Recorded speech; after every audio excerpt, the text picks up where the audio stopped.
প্রার্থনা।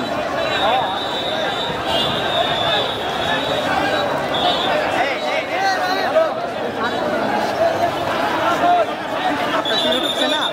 হ্যাঁ, এটা হচ্ছে ইসলামিক চ্যানেল। ও ইসলামিক চ্যানেল। হ্যাঁ, এটা একটা বিজয়ের, এটা আনন্দের, আনন্দের জন্য ভালো কাজ, ভালো কাজ। ছাত্রদের সমর্থনে এটা কাজ করছে। ছাত্রদের অবশ্যই এটাই করা উচিত।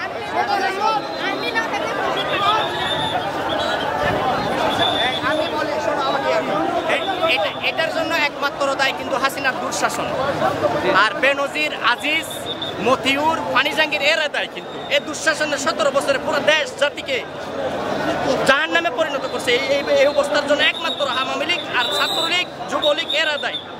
নিরস্তর ছাত্রছাত্রীদেরকে হত্যার জন্য একমাত্র আওয়ামী লীগ, ছাত্রলীগ, যুবলীগ দায়ী।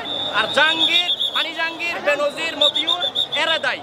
দেখেন আজকে সেনাবাহিনী আর রাষ্ট্রের সাথে মুখোমুখি করছে। এটা প্রত্যেকটা কাজের কর্মের লোক, এদেরকে মুখোমুখি করে পুরো দেশটাকে জাহান্নাম বানাই দিচ্ছে। পুরো দেশ অর্থনীতি দুর্বল হয়ে যাচ্ছে। আজকে 22 দিন এই অবস্থা। প্রত্যেক দিন আমাদের দেশে বিলিয়ন বিলিয়ন ডলারের অর্ডার বাতিল হয়ে যাচ্ছে। প্রবাসী যাইতে পারতেছে না। এটার জন্য একমাত্র আওয়ামী লীগকে জবাব দিতে ভিতরে আনতে হবে। এটা আওয়ামী লীগের পিঠের থেকে তুলতে হবে এই টাকা। দেখেন সেনাবাহিনী, এই সেনাবাহিনী আমাদের রাষ্ট্রের সুকাজে ব্যবহার হবে, এখন আমাদেরকে গুলি করার জন্য ব্যবহার করতেছে। এরা আমাদের দেখে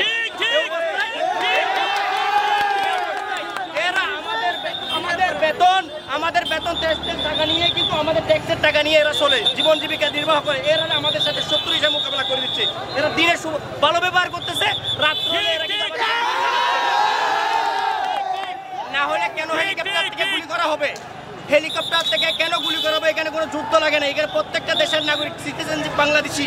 এখানে হেলিকপ্টার থেকে গুলি চালাবে বা মানুষকে নির্বিচারে হত্যা করবে কেন? কেন? এটা দায়ভার কে নিবে? আওয়ামী লীগের দুঃশাসন।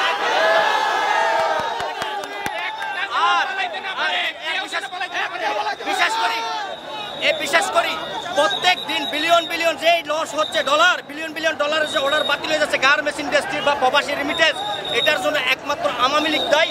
আওয়ামী লীগের থেকে এটা অর্জন করতে হবে। তাদের যে সম্পদ বাজেয়াপ্ত করে বেশি, রাষ্ট্রের থেকে এটা ক্ষতিপূরণ নিতে হবে জনগণ। আওয়ামী লীগের দায়ী কিন্তু আর কেউ না। কিন্তু দেখেন তারা দুঃশাসন করতে করতে আমাদের কি অবস্থা দেখেন। আইডি কার্ড করতে গেলে টাকা লাগে, জন্ম নিবন্ধন করতে গেলে টাকা লাগে, পাসপোর্ট করতে গেলে টাকা লাগে। এটা কেন?